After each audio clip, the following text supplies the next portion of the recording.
then there's quite a lot, so let's get ready for it. Okay, so Vladimir was changed. Now, the changes to Vladimir are, they're kind of okay.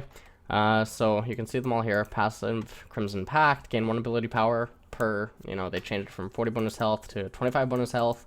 So this is kind of nice.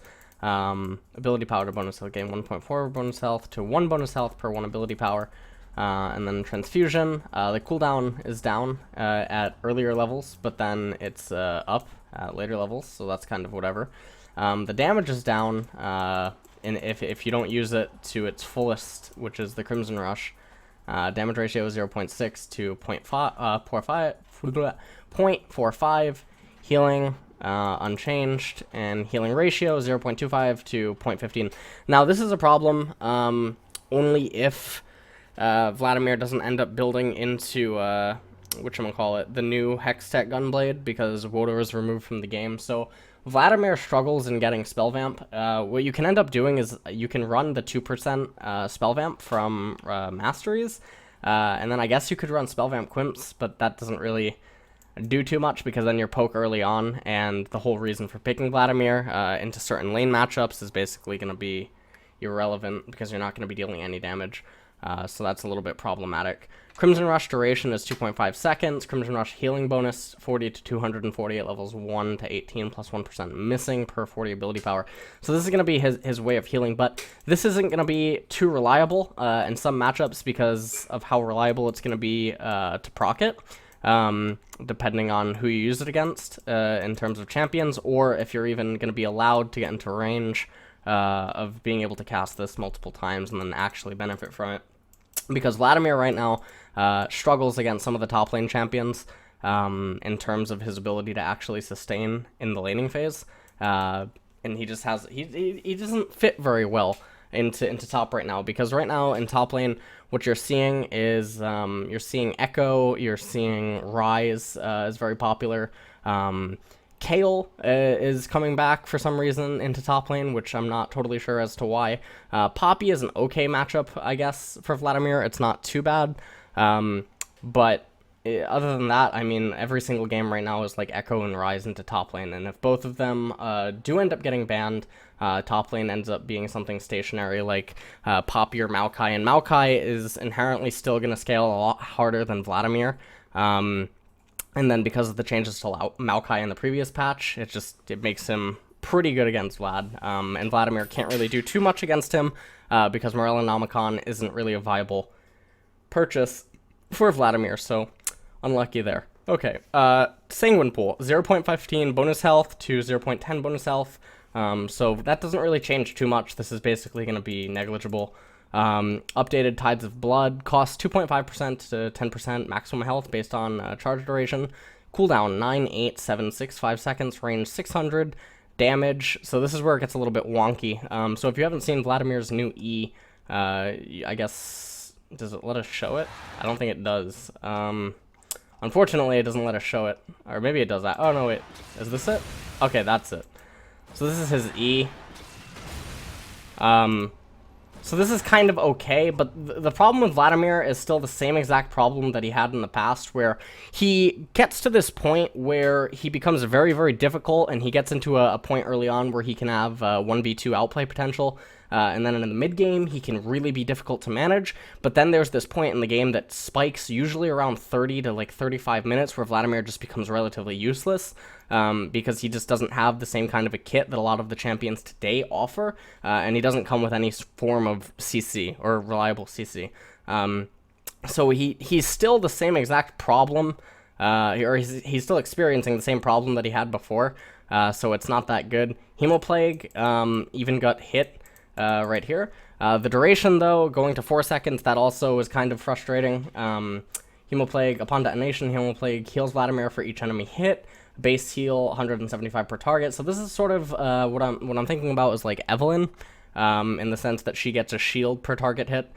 Heal ratio 0.35 ability power per target hit. So this can be a really big heal, but the problem is now you're forcing Vladimir to build HP, and when you force him to build HP, His AP ratios and his base ratios just aren't really that high in terms of his damage output.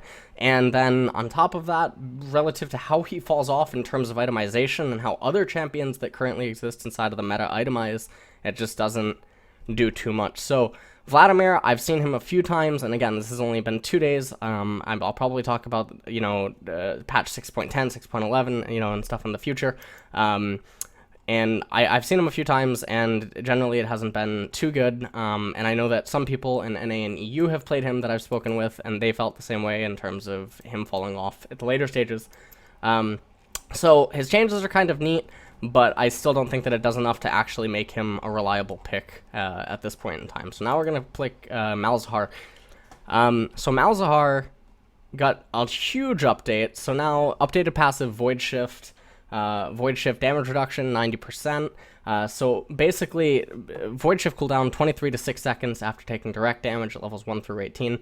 He's immune to crowd control, and the first damage that he takes has the 90% damage reduction, and then the passive goes away, and then you can deal normal damage to him. So the problem with this is Malzahar is really broken right now.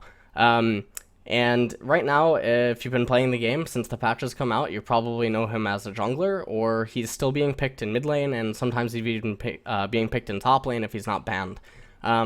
He might be the most broken champion right now in the game, so let's just go over a few of his other abilities, because again, he got a pretty big rework. Q, Call of the Void, the mana cost goes to 60 at all ranks. That's absolutely gigantic. Cooldown goes down to a flat 6, so if you do end up capping out at 40% CDR, that basically means that it's going to be really, really annoying for the enemy team. The damage, however, gets hit a little bit early on, and then later on it takes a big hit, ends up losing 70, and the ability power ratio goes down on it. The cast time also goes up on it, from 0.25 to 0.5 seconds. Delay after cast time 0.5 seconds removed. So the removal is kind of nice. I think the cast time for 0.5 seconds isn't really that difficult to hit nowadays, especially if it's occurring inside of a team fight. You can already assume that your teammates or someone's going to be giving you some form of CC, or your angle of approach is going to synergize with a certain terrain, making it very difficult for your opponents to dodge. His updated W, which is Void Swarm, costs 60 mana, cooldown 20, 19, 18, 17, 16. This is the spell that is replacing Malzahar's W, which used to be the big pool that he would place beneath his target.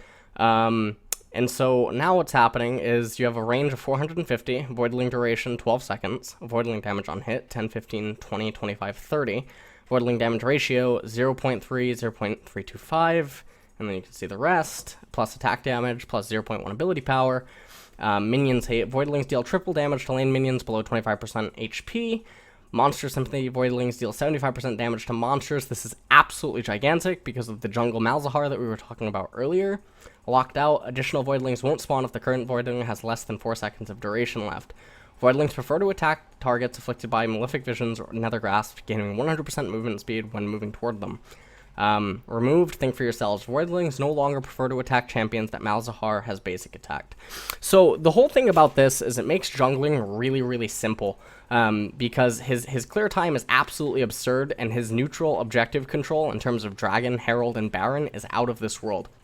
Right now, Malzahar can solo Dragon at level 3, and he can solo Rift Herald at level 4 or level 5, depending on how you want to go about it and what items you're at, and depending on if you got any kills leading up to that point, which makes him extremely difficult to manage, because if you can give your top laner at level 5 the new Rift Herald buff, that basically makes it impossible for them to lose the lane, because the new Rift Herald buff, which we're going to talk about later on, is completely broken right now. A person could be losing lane by 60 CS and down 2 kills, and that buff just makes the lane go so smoothly. And the fact that it lasts 20 minutes is completely not fair. If you do end up securing it right before Baron would end up spawning, and then you're basically guaranteed to have it for the rest of the game, assuming that the game doesn't last over 40 minutes, it makes it even more annoying for the teammates or the team to deal with you when you're split pushing in the later stages of the game. So unfortunate there. Anyways, Malefic Visions. The mana cost is reduced at the later stages and, in the mid stages of upgrading the spell. The damage, however, gets a huge hit, and so does the AP ratio, is 0.8 to 0.7. Mana refund on afflicted kill, 2% maximum mana. That's probably going to end up being a buff, depending on, again, how you itemize Malzahar. Right now, some of the itemizations are a little bit wonky. If it's going to be Jungle Malzahar, then I've seen Runic Echo and Roa. I've seen Runic Echo into just normal AP itemizations, although mid and top Malzahar is still the traditional Roa, Seraph's Embrace, Rylai's, which is extremely bizarre and just difficult to really kill when you factor in his passive. Nethergrasp. So now, Nethergrasp, in this version, now gains the old pool that Malzahar used to have. So, Malzahar suppresses a target champion for 2.5 seconds and creates a zone of negative energy around them that deals damage to all enemies inside for the duration. Null zone duration is 5 seconds. Damage is changed to 6, 8, 10% maximum health per second to all targets in the null zone. Ability power ratio is 1.5% of the target's maximum health per 100 ability power per second. Cast time is removed. So this is really, really broken, and one of the main reasons this is so broken is because the change that happened to QSS. So now you can no longer QSS Nethergrasp, and I just really don't know what you're supposed to do about this. So this is really obnoxious that this comes directly after the previous patch, the change to Malzahar. So Malzahar is extremely broken right now. Even if they do hotfix him, which I believe that there was a tweet earlier by a Riot employee saying that they are going to hotfix him, I don't know in which ways you can hotfix him. I assume that the damage reduction on his passive needs to be tuned down. I think this needs to scale up.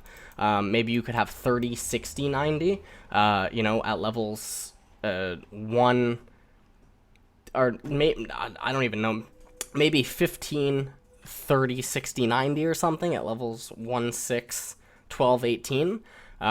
Maybe that would be possible. I think the damage reduction needs to be tuned down. I also think that the CC is too obnoxious. I think that he needs to be able to be affected by immediate crowd control. And I'm not too sure on how you're going to also balance out his kit. I think something also needs to be done to Void Storm. But right now, Malzahar is free yellow. And either ban him or pick him, because this is one of the most disgusting champions that has ever actually made it live onto a patch. And something that I'm thinking about is patch release Skarner immediately after the Juggernaut release. Although I would argue that Malzahar is a lot more destructive to the game right now because of the changes that have come to Herald and that came to Dragon. People in chat, though, I guess, are saying that you can QSS suppress. Maybe I'm wrong, but I never saw QSS work against the Malzahar ulti, although he has been getting banned a lot since the discovery of his OP-ness. But I don't believe that you can QSS Malzahar's suppression. So that's unfortunate there. But if I'm wrong, then just correct me, and I apologize in advance. Cassiopeia. So Cassiopeia got a little bit of a rework. So she no longer can buy boots, I think. Base movement speed 335 to 328, and now she gains, I think, 4 movement speed per level. So that'll come out to 72 movement speed at the very end, which ends up giving her 400 MS, which is extremely high for a champion. But when you factor in that she can't get boots, that's going to be a little unfortunate. So anyways, passive, Serpentine Grace, this is the thing that we just talked about. Q, Noxus Blast. The mana is now up at earlier levels, cooldown goes down to 3.5 seconds, damage is now increased, scaling. Ability power ratio also goes up, cast range goes down, and bonus movement speed on hit, 30, 35, 40, 45, 50% decaying over the duration. So this is kind of a buff to Cassio, because it makes her poke a little bit more effective, and it makes her trading inside of the laning phase less reliant on her combo ability, so that's nice. The updated W, which is the Miasma. So if you haven't seen this video I think is about to show it. So this is the updated W. So it has an arc rather than just the pool that would gradually go over time, grow over time. So sorry. And And so anyways, cost 70 mana, cooldown 22, 20, 18, 16, 14. So again, with 40% CDR, this is going to last quite a long time. When you also factor in its duration, there's almost going to be no downtime in between having it up somewhere on the field. Damage 20, 35, 50, 65, 80 per second, ratio 0.15 ability power. So realistically, this is going to be hurting probably around the equivalency of a Karthus Defile. Is it Defile the name of his AoE? Or am I messing up the name? The slow is 40, 50, 60, 70, 80% decaying over the duration, which is absolutely gigantic, especially since Swiftness Boots isn't built on everyone anymore. Slows are extremely obnoxious. Range set 550 to 800, cloud radius 160. So the W is really interesting, and the reason that this is so interesting is because of basically when you're fighting inside of condensed areas around Dragon or Baron or even Herald, this is going to be really, really nice. For basically creating a nice environment for your team to either fork the enemy or create, a bridge between, the opposing team, or to stall, basically, to gain your team time to position better, or to run away. So you can basically view it like that. This is a huge terrain alterer, and you can obviously see just from this clip the size of it. So it's going to be extremely difficult for people to approach onto it or to retreat from it. So it's not as offensive as it used to be, in the sense of just being straight up combo synergizing and outright damage, but I think that the utility and the control that it grants now is significantly better than what it used to be before. Twin Fang. Cost ends up getting decreased at later levels, but it's up at earlier levels, but that's really not so bad. Cooldown goes down to 0.9 seconds, and the damage at levels 1 through 18 gets changed and gets gutted. And the AP ratio also gets gutted. Removed cooldown reset no longer reduces the cooldown to 0.5 seconds upon hitting a poison target. No longer refunds an additional 1.5% of Cassiopeia's mana on kill. Still refunds 100% of the cost. So this isn't so bad, but the problem is now the scripters are going to have a really bad time, and I bet that they're crying their eyes out over this. It's a lot easier to trade against her and to fight back against her combos when she has you poisoned. And it makes it a little bit more easy to manage. Also, I will say that this probably actually lowers the skill ceiling of Cass, because you don't have to be required to constantly spam stuff and think about, executing targets strategically and all that good stuff. Snake Bite. If the target is poisoned, Twin Fang deals an additional amount of damage. If the target is poisoned, Twin Fang also heals Cassiopeia for 5, 10, 15, 20, 25. The healing is kind of nice, also when you consider how she's going to itemize. Either she's going to end up getting Tear or she's going to get Roa, both of which come with that new passive that we're going to be talking about soon, which is the Mage Itemization update. So this passive is going to directly synergize with the itemization updates that are given to mages. So this is actually really nice. Hero ratio is also 0.1 ability power, so maybe you can assume late game that that's also going to add 60 on top. So she's probably going to be able to heal herself 300 or 400, maybe even more inside of a team fight, and that also is depending on if she's taking the Spell Vamp Masteries or something. Our Petrifying Gaze cooldown is lowered at later stages, so that's actually really nice, because I think that high cooldown ultimates in the later stages of the game are really obnoxious, because then it can make working around late game neutral objectives, such as Dragon or Baron, really difficult. The slow, however, gets decreased, which I think is a little bit fair, because Cassiopeia's ultimate, even when you outplay it by turning around really quickly, it still doesn't feel as rewarding. So I think that having a lower slow on targets that are facing away from her is kind of nice to give to the enemy team. So that's not so bad. Alright, so Zyra. Now, Zyra I'm going to talk about in a little bit. I just want to go over her spells. I kind of want to stop talking about some of the stuff that I already know before getting through all the champions. So we'll just do that after. So Zyra has a major update, and I just want to show the clip really fast. So this is her new Raised Roots thing, and you can see that it can trigger multiple plants at the same time. Now, obviously, before she could do that, but this is going to be a lot more obnoxious. So, updated passive, Garden of Thorns. Seeds spawn around Zyra periodically, becoming faster with level. If an enemy champion steps on a seed, it dies. If Zyra is hiding in a brush, seeds will not spawn until she reveals herself. Casting deadly spines or grasping roots near seeds causes them to grow into plants. Plants of the same type deal 50% less damage against the same target. Passive seed lifetime is 30 seconds. Plant health goes from 6 to 4. Plant damage is lowered, levels 1 through 18. Plant AP ratio is also lowered, but that doesn't really matter because they're spawning in such a higher volume than support Zyra or mid Zyra was ever able to dish out before, and it's really obnoxious. Deadly spines. Mana cost is down, and the damage is down, and the AP ratio is down. However, new size increase now grows in a rectangle instead of a circle. Overgrowth grows plants slightly outside of the damage areas, like grasping roots. W, rampant growth. 30 seconds to 60 seconds. Cooldown reduction. No longer grants cooldown reduction. New, maximum plant health. 10, 20, 30, 40, 50%. So that's kind of okay. R, Stranglethorns. Removed plant frenzy. No longer grants 50% attack speed to plants. New, plant impact. Plants enraged by Stranglethorns deal 50% bonus damage. So this is basically plants that get affected by the ultimate. So the thing about Zyra right now is when you're laning against her, it's really obnoxious because her plants are going to provide gank immunity, and they're just really, really difficult to actually try to poke against because the range on them is pretty difficult to, poke them down or to just wait for them to die or to get into positions where you can CS safely. And then on top of that, because they're occurring in such high volume and because of how much damage they do, even though it's not a lot, they end up hitting you multiple times, and they're really, really difficult, again, to kill.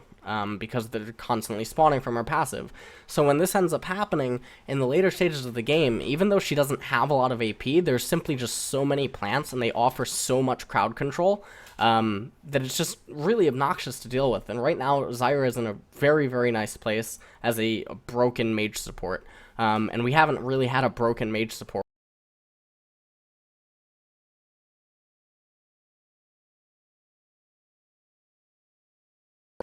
Support champion for support mains.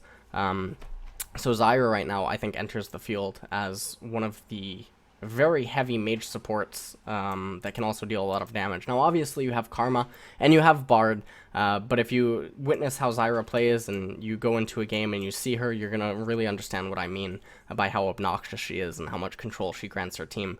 And not just control, a lot of the meta right now, factoring in against, team compositions that are kind of grouped up, they clump up, there's a lot of engage, you have Maokai, you have Poppy, you have Echo. The only champions that are really starting to prop up that are not like that, coming out of the mid lane is probably going to be like the mages. But a lot of the junglers that are coming in, you have Elise, there's a lot of Hecarim popping up in jungle on Korea server. You have a lot of people starting to play Kha'Zix again.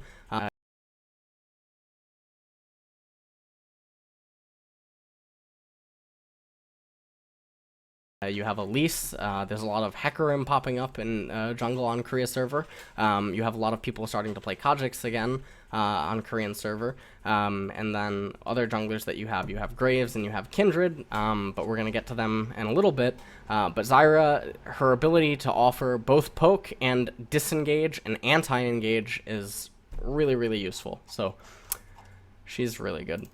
Brand. So Brand got, nothing here really changed. He just has some changes to his damage and his ratios, so we don't really have to adjust too much of this. The only thing that I want to talk about is Pyroclasm, which is heating up. Now prioritizes detonating Blaze on champions. This means that Pyroclasm now prioritizes champions by default and prefers targets with 2, 1, and 0 stacks rather than 3 in an attempt to trigger a detonation. Now what this is talking about is his new passive, which is Blaze. Blaze stacks up to 3 times upon reaching maximum stacks. Blaze detonates in a large area around the target. Blaze damage is changed from 8% of the target's maximum health over 4 seconds to 2% of the target's maximum health over 4 seconds per stack. 12 to 16% of the target's maximum health at levels 1 through 9 is the detonation damage. Detonation ratio is 1.5% of the target's maximum 8 health per 100 ability power. So the thing about Brand right now is because his ratios are down, basically all around and at the earlier levels, of course, noticeably, What's going to end up happening is he's extremely reliant on his passive, and he's also extremely reliant on his items because they're going to combo well. So what I've noticed so far about Brand is he has this massive wake up around 30 minutes when he completes all 3 of his items, however you're going to itemize them. Traditionally, it's going to be the Rylai's, Liandry's, with some form of CDR, whether that's Athene's or Morellonomicon, or, you know, anything that can get him that CDR, because he wants to be getting these spells out to rotate them as fast as possible. So when he does hit that 3-item power spike, his damage is absolutely out of this world. Again, because we talked about how a lot of the champions right now that are existing inside of League basically tend to clump up, and a lot of the teams tend to clump up, and his new passive is absolutely gigantic, the explosion radius. So it's not like something that is a very small ring around the champion's avatar and it just sort of goes off and maybe hits the enemy champion.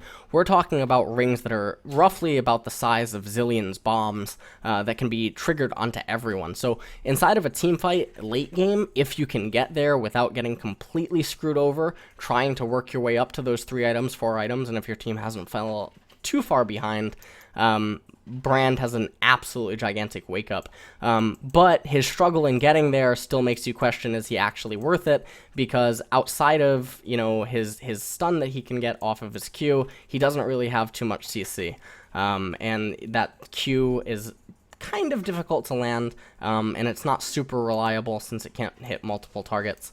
So here's this video showing you his new passive really quick, and there's the ring. And as you can see, that is absolutely gigantic, and that's really hard to deal with. But again, you need to get to that 3-4 items, so it's kind of difficult. Now Vel'koz. So Vel'koz kind of got buffed. The W hasn't really changed. It's lowered the ability power ratio, and his ability power ratio on his E is down. So the ability power ratio is going down doesn't really affect it too much, because the change that does end up occurring to him is completely fine, because true damage. So passive, Organic Destruction, damage 35 to 205 at levels 1 through 18, gets changed to 33 through 169, now additionally scales with 0.4 ability power. So what you can notice is that basically the ability power that he ends up losing all over here gets converted into his passive, which is really fine. So now his R, his Lifeform Disintegration Ray, new, Research and Destroy. Deconstructed champions become researched for the next 7 seconds, refreshed by basic attacks and abilities. Lifeform Disintegration Ray deals true damage to research targets instead of magic damage. No longer applies stacks of Organic Deconstruction, damage 500, 700, 900, ends up getting buffed, and the ability power ratio also goes up, or CC, and extremely low cooldown. So don't fret too much about his AP ratios, because his damage just went way up, and he's a lot more annoying to deal with. Is it going to be enough to push him into mid lane or even support? I think so. I think that he now can actually be played mid lane, and I think that he definitely becomes a lot scarier when he does get picked on support. But we're going to talk about competitive a little bit more later, so that's fine. So let's go into the minor mage updates. So these are just updates that happen to champions, although I don't understand why Viktor isn't considered a major mage update, because we're going to see what ended up happening to him. But Anivia, Flash Frost. Damage ends up going down, ability power goes down, stun duration 1 second to scaling up to 1.5, so that's quite nice. Their mage update, because we're gonna see what ended up happening to him. But Anivia, Flash Frost. Damage ends up going down, ability power goes down, stun duration 1 second to scaling up to 1.5, so that's quite nice. That's a pretty big buff. Slow, 20% to 40% scaling with the rank of her ultimate, so that's really nice. So I think that the damage that would have been coming out of her Q would have been basically negligible because of the way that her kit interacts, and because Anivia is not a champion that necessarily needs to one-shot you, and if you've played Anivia enough, you already know that generally the targets that she would be one-shotting, this change isn't really going to affect, and the targets that she wouldn't be one-shotting, aka tanks, this isn't really going to have an effect on them at all. In fact, it's going to benefit her because of the enhanced stun duration and the enhanced slow duration, or not slow duration, but slow length. So now Frostbite, the missile speed ends up going up, which is really nice. Cast range, now 650 measured from Anivia's hitbox center to her opponent, 600 measured from Anivia's hitbox edge to her opponent's overall range. It's a buff of 35, so that's really nice. Our Glacial Storm, so I've only seen this happen a few times in game, so here's what happens. Cast range is 685, which is really nice, because that means that now she's able to play a little bit further back than she was before, and still able to cast her stuff. Radius, 400 to 150. Slow, as we already talked about, 20, 30, 40%. Removed attack speed slow. No longer slows attack speed. New Glacial Expansion now expands to a radius of 400 over 3 seconds, which occurs kind of quick, especially if they're trapped inside of the slow. You kind of can't notice if they're getting out of it, but it can be a little bit obnoxious waiting for that thing to wind up.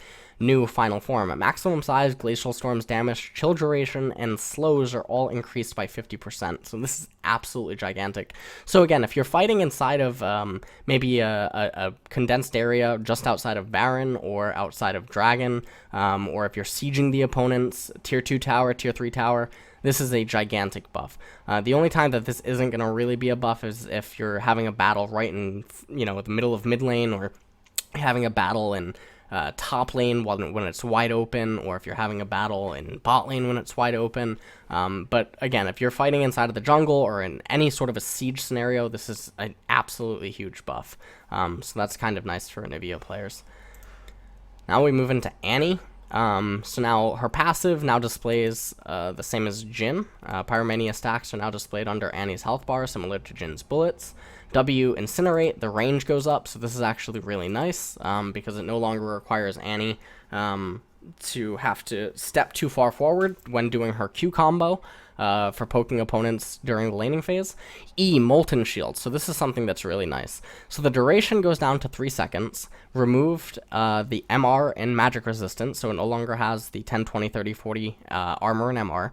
And now the damage reduction now gives 16, 22, 28, 34, 40% damage reduction for the duration. So, and also it no longer speeds up Tibbers.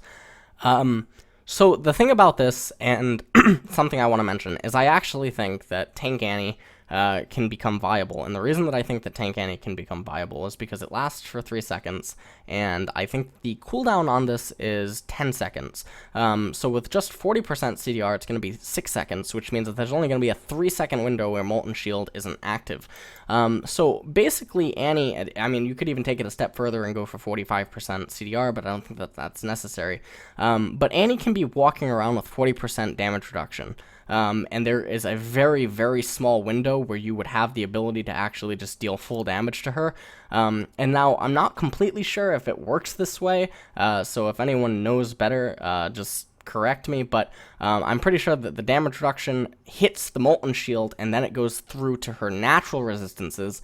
So let's say that a 100 damage bullet hits her, it's going to get reduced by 40%, and then it's going to get reduced by whatever her armor or MR is, and then it's going to go through to her. So Annie can become extremely annoying to deal with. And so I think if you actually do build her 40%, and you build her tanky, she's really obnoxious because her base ratios are already high.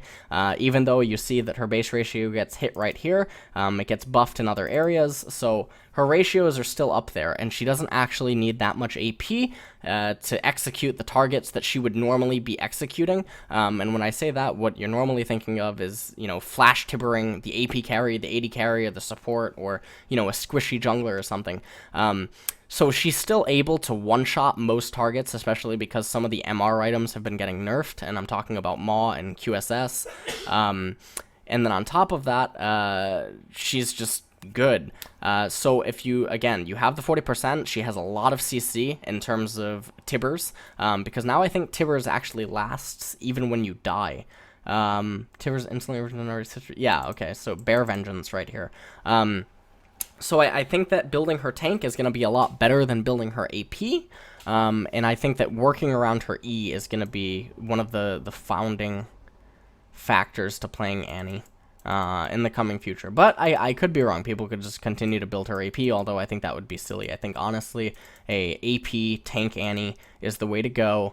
because everyone just needs to build Spirit Visage, Sunfire Cape, Iceborne Gauntlet. That's what everyone needs to do, and if you're not doing that, okay, you're not playing League of Legends because you missed you missed the queue. All right. So anyways, Tibbers, let's just talk about his stuff. New attack damage ratio is 0.5 ability power, so this has changed from Tibbers' attack damage, which was 80, 105, 130. So his attack damage went down, but his ability power ratio is now increased, and his attack range is also increased. So this is actually all good. So this is a buff for Tibbers. New Follow Me. Annie can command Tibbers to follow her by selecting herself as Tibbers' target. That's really cute, although this doesn't really do too much if you're mechanically adept as it is. It doesn't take much effort to just tuck your thumb in and hit Alt or something to command Tibbers to follow you. Or you could just use R. Keep Up. While out of combat for at least 5 seconds, Tibbers gain movement speed while moving towards Annie and regenerates 6% of his maximum health every second. This is really, really big because what it means is that post-team fight, you can still use Tibbers to secure a neutral objective or to actually continue to push onto a tower using Tibbers as the meat shield. So that's really good. Baroids. Tibbers enrages on summon, ignoring unit collision and gaining 275 bonus attack speed and 100 bonus movement speed, decaying over 3 seconds. So this is really good as well because now it means that Tibbers, one of the things that I've talked about Tibbers in the past that people didn't really factor in is, so okay, his burst damage is 400.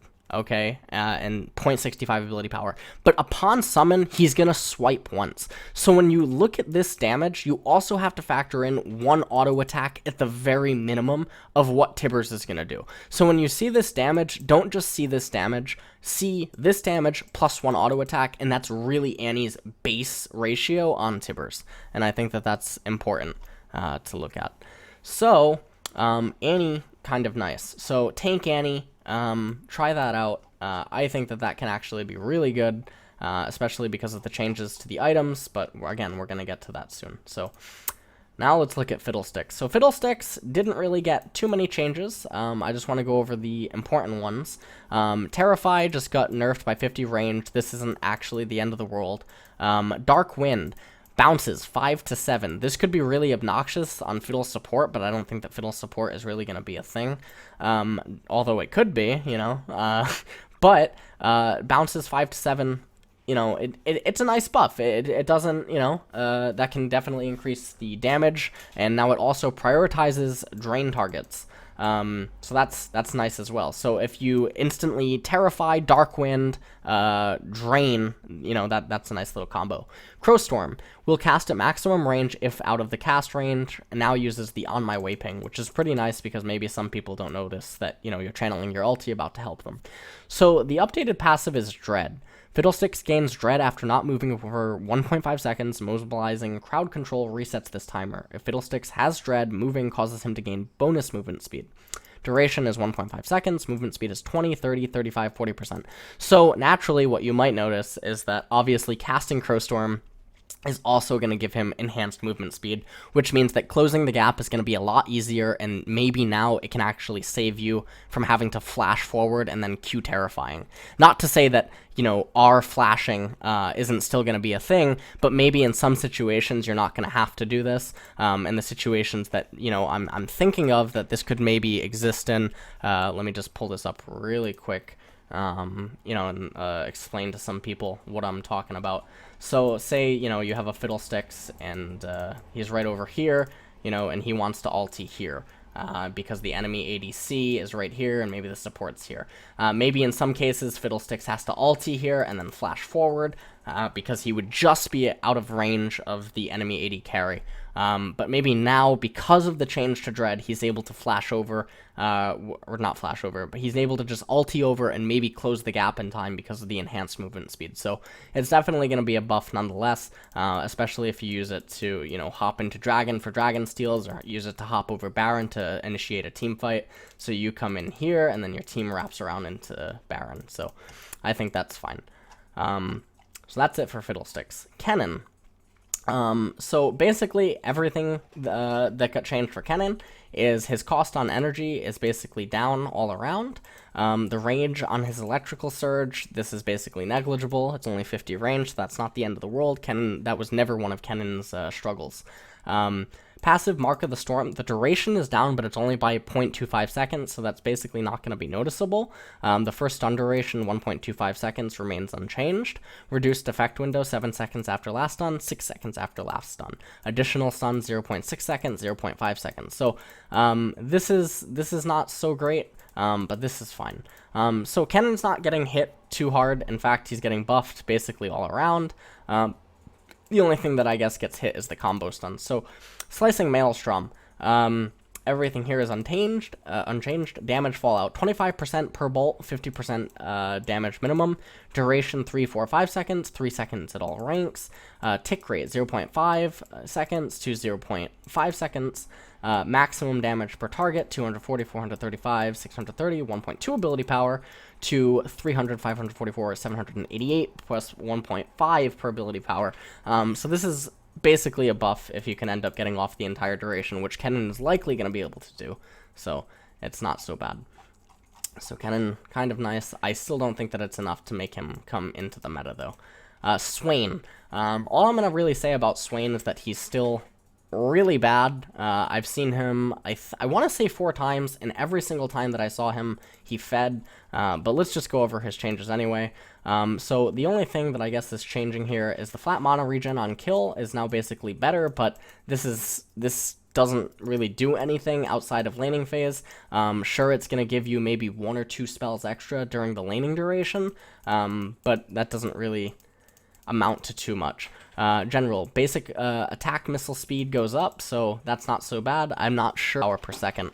Minion hate now deals 100%. Well, not now, but deals 100% bonus damage to minions. So, Swain orders Beatrice to fly towards the center of the target area for a short duration. While deployed, Beatrice will target the closest enemy, dealing magic damage per second and slowing it. So what you can end up doing, what this is basically saying is, say, you know, Swain is here, he can send Beatrice to just basically be a circle, and she will stay inside the circle and damage everyone inside it. So, think of Wolf, if you're, you know, thinking of Kindred, how, you know, Wolf will attack everyone inside of that terrain. It's basically the same exact thing. The cost of Nevermore is now down, so this is a nice little buff. The closest enemy dealing magic damage per second and slowing it. So what you can end up doing, what this is basically saying is, say, you know, Swain is here, he can send Beatrice to just basically be a circle, and she will stay inside the circle and damage everyone inside it. So think of Wolf, if you're, you know, thinking of Kindred, how, you know, Wolf will attack everyone inside of that terrain. It's basically the same exact thing. The cost of Nevermore is now down, so this is a nice little buff. And now Torment, the damage is down, however the ability power ratio is up, so this is probably going to end up being a buff in the later stages of the game, although I'm not quite sure because Swain's itemizations are a little bit awkward, and I say that because Zhonya's is one of his key components, as is Roa. Zhonya's AP ratio got gutted, so I'm not totally sure how this damage is going to end up rounding out. Damage amplification, 8, 11, 14, 17, 20% of Swain's damage, 20% of Swain's damage at all ranks. So that's really big. That's a huge, huge buff.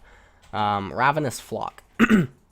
The cooldown, 8 seconds to 10 seconds, cost 25 mana, plus 5, 6, 7 additional mana per second, 25 mana plus 5 additional mana per second at all ranks. So that's a really big buff. It means that you can sustain his ultimate a lot longer. Healing against minions is 25% to 15%. Maximum number of ravens, however, is 3 to 5. So this is really big for his team fighting. All in all, though, because of the changes, well, not just the changes that have occurred to Swain, but because of other changes that have happened inside of the meta and other champions that exist, and now also, again, Morellonomicon still shuts this guy down. You can't reliably place Swain in the mid lane, especially not against the mid lane champions that are now popping up, because he's just going to have a really bad time against them.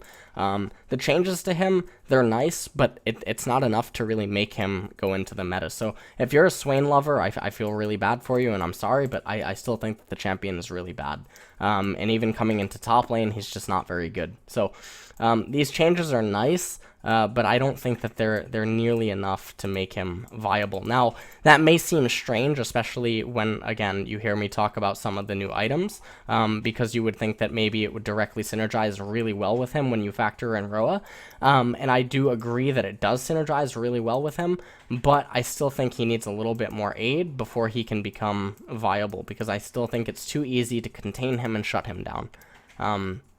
So now, let's go into Syndra. So, Syndra, not too much changed.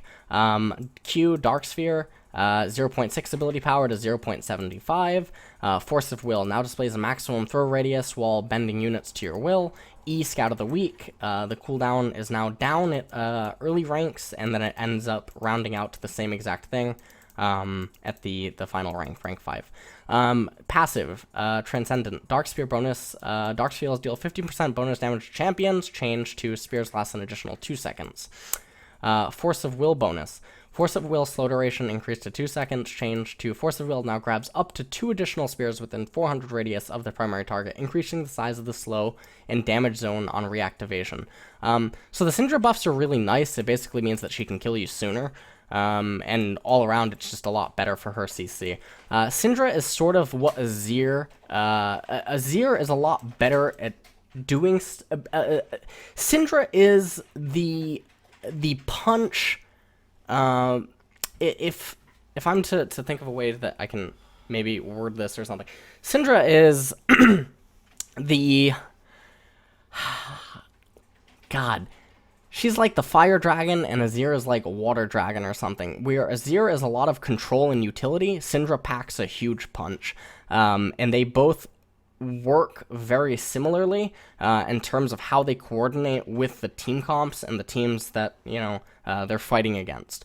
And while Azir is a lot more slippery, and he has the ability to, escape from stuff, and if you do get onto Syndra, she's basically relying on her Scout of the Week, she does come with a lot more of a punch and ability to nuke someone almost instantly, and then again, her AoE stun that can come out of Scout of the Week is a little bit different from Azir, because it doesn't force herself to potentially commit herself to the fight the way that Azir's does.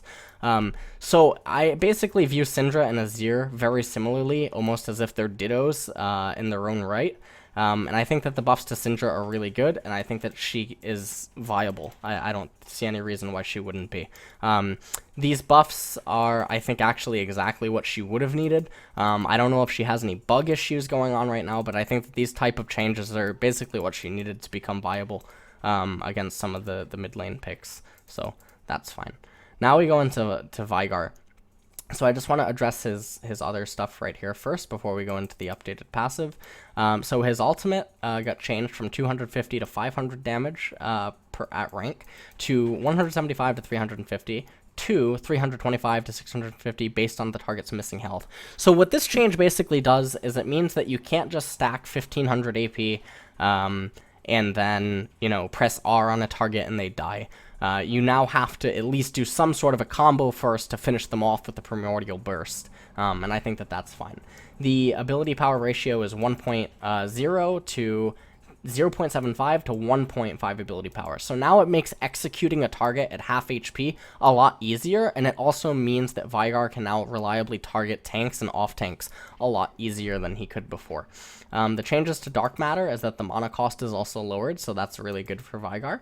And the changes to Event Horizon is also the mana costs get lowered, so this is good for Veigar. Baleful Strike, reward on takedown, no longer grants 1, 2, 3, 4, 5 ability power on champion takedowns. The cost, however, also goes down considerably. So this also means that Veigar's trading potential early on and his ability to just sort of poke you with Baleful Strike is really, really strong. Passive, Phenomenal Evil Power. Striking an enemy champion with an ability grants Veigar stacks of Phenomenal Evil. Phenomenal Evil grants Veigar 1 ability power per stack.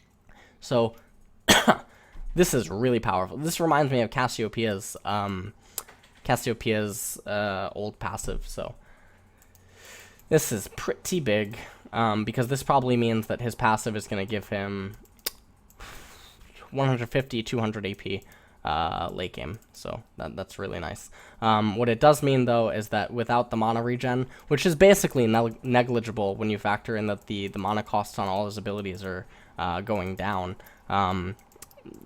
you know, this is probably going to end up being a lot better. Especially in late game, you're going to notice this passive a lot more. So that's really nice. Viktor. So this is why I was talking about this should have been a major mage update, although I guess technically the spells are still relatively the same, but a lot has happened to them. So here we go. Q Siphon Power.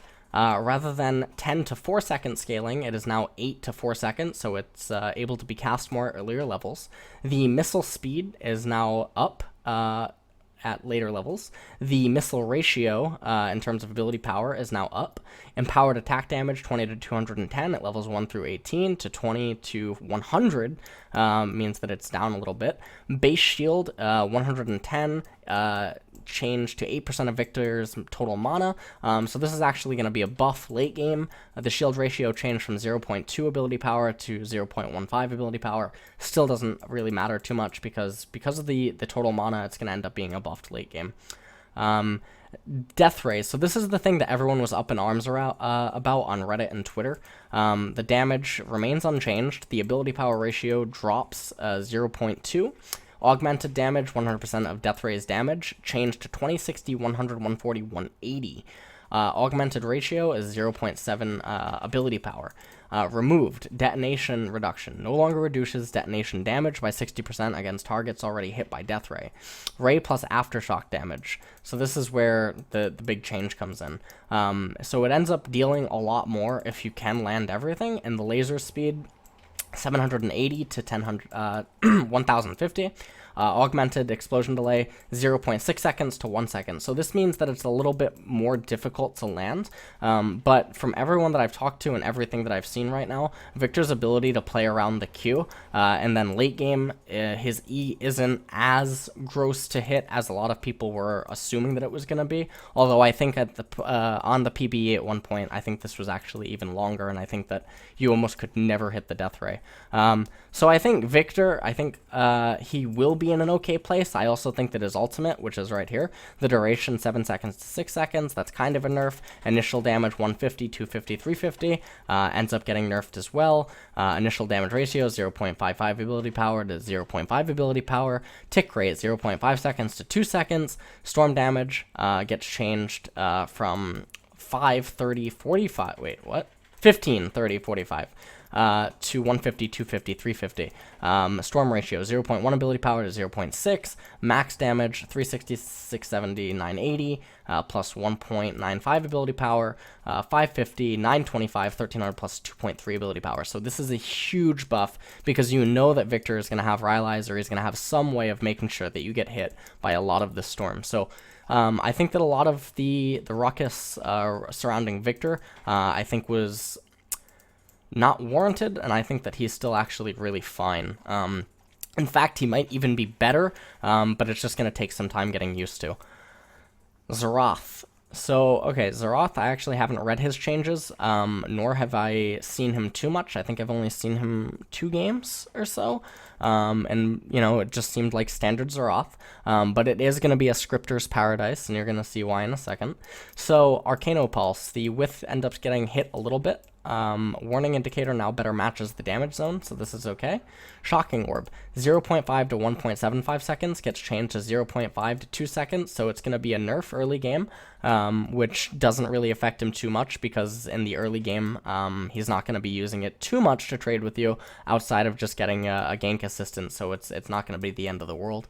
And the 2 seconds in late game, though, that's going to be a very noticeable buff. R, Rite of the Arcane. So the damage got changed from 190 to 300 scaling to 200 to 260 scaling, so that looks like a nerf, except for when you factor in that now he gets a maximum of 5 barrages at final rank. So this is a huge buff, and you can be sure that your teammates are all going to miss, except all the scripters are going to hit everyone. So really big buff to the scripters. Thank you there. And really big nerf to all the teammates that you can get picking Xerath in solo queue. So unfortunate there. Range increased by 10%. Impact radius 190 to 200. That's still not going to be enough, but scripters didn't need this anyway. Scripters could have had 1. Delay between shots, 0.6 seconds to 0.8 seconds. That doesn't matter anyway. because I think that this is almost going to be negligible, although it will affect people that are, you know, really, really good at shooting out his shots really, really quick. But all in all, I think this is basically fine. It buffs the people that are really good at Xerath, and it definitely is a huge buff to scripters, so, you know, unlucky there if you do encounter one. But these type of changes do make him much more viable than he was, and then again, some stuff that we're going to talk about later on, this puts him in a nice spot because this is the type of stuff that he would end up needing. So that's okay. Ziggs. Passive, short fuse. It gets changed in terms of its ability power ratio. It gets buffed, so that's nice. Cooldown reduction on ability use, 4 seconds at all levels to 4, 5, 6 at level 1, 7, 13. W, Satchel Charge, can now be used on turrets below 25, 27.5, 30, 32%, 35% of their maximum health to instantly destroy them. Now, I haven't seen this used too much. I can see this being really nice if it does end up getting put to use, but I think that this type of stuff being used in solo queue is going to be really destructive if it's going to be a Zig main, but this is sort of just more of a win button in solo queue. I think in competitive is where this is going to actually really shine if Ziggs does end up getting picked. R, Mega Inferno Barm. So the cooldown is lowered at later levels, so that's really nice for Ziggs' wave clear, and that gives teams a lot more options to responding to split pushes, or if their teleport's down, it gives them, you know, answers to lanes that are unfavorable, even if it's not necessarily being split pushed against. No longer deals double damage to minions, but I still think that that's going to be relatively fine for controlling waves, so that doesn't matter so much. So that's it for the mage updates. Now we're going to go into the itemization. So this is going to be a little big, you know, as you can see. And then we're going to talk about the dragons. Then we're going to talk about Rift Herald. We're going to talk about Baron. We're going to talk about red and blue buff. We got everything coming up. All right, so let's get right into it. Tear of the Goddess, mana regeneration 25% to 0, and now the new passive is it refunds 15% of the mana spent. So this is really nice for sustaining inside of the laning phase, because the mana regeneration, it doesn't necessarily really do too much, because sometimes what can end up happening is if you end up taking a really bad trade, then you already have excess mana and it doesn't mean too much, whereas the refund on 15% of mana spent is probably just going to end up rounding out our laning phase a lot more smoothly than anything else. So this is nice. Catalyst of the Aeons. So this used to be Catalyst of the Protector, I believe. Yeah, the name. Okay, right here. The cost gets lowered to 1100. New passive. 15% of damage taken from champions is gained as mana. Spending mana restores 20% of mana spent as health, up to 15 per cast. Toggle spells heal for up to 15 per second. So this is a really interesting item now, because now champions like Ryze have a huge steroid. Champions that needed Roa to sustain through the laning phase against, you know, burst mages or just burst in general, such as, you know, Twisted Fate, are going to benefit from this a lot. Malzahar benefits from this immensely. Swain benefits from this, you know, so much. So the change to Catalyst, I think, is a lot better than what it used to be, which was it would restore HP and mana on a level up, because sometimes that could end up occurring in the laning phase when you're already ahead or you're already behind, and it didn't end up doing too much for you. This new Catalyst enables you to duel and trade a lot more effectively, especially if the lane was disadvantageous. And if the lane was already advantageous to you and this was a part of your build path, this is going to be a lot better at enabling you to shove your lead down your opponent's throat. So this is kind of good. Chalice of Harmony. The cost ends up going down to 900 gold. They removed the mana font, which was no longer restores 2% of missing mana every 5 seconds. Harmony grants 100% base health regen per 5 seconds if your current health percentage is lower than your current mana percentage. Grants 100% base mana regen per 5 seconds if your current mana percentage is lower than your current health percentage. So this is pretty interesting. It's not so bad, not so great. I haven't seen anyone building Chalice or Athenes yet, though. So I don't really have too much to comment on. I can still see this being viable on specific champions. One that comes to mind is Anivia, but I would have to look at it a lot more. But The change to Chalice isn't too big. Definitely, though, the gold reduction on it does make it a lot easier of a build path than a purchase, especially because of the change that happened to Morellonomicon, which we're going to talk about soon. So there's a new item which has entered the Rift, which is Lost Chapter. Total gold cost is 900. Build path is Amplifying Tome and Sapphire Crystal, which you might recognize used to be one of Sheen's build paths.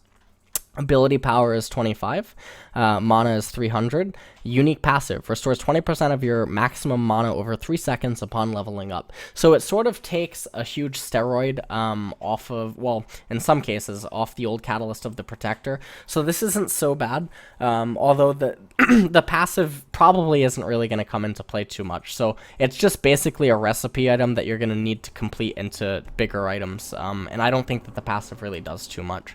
So, you know, what do you say? I mean, it's not a bad item. It's not, you know, it's not great. It's just sort of an item. Fiendish Codex. Total gold cost goes up to 900. Combined cost is now 465, up 100 from 365. So that's where the 100 gold comes from. Ability power, however, goes up by 5. So I think that this is a buff, because generally when you're getting Fiendish Codex, you're not really worrying too much about the gold cost of it. However, the enhanced AP ratio is definitely going to be noticeable on some champions, even though it's only 5. It's not really something that you can argue against, again, because it's just a recipe component item. So this isn't bad at all, so I like this change.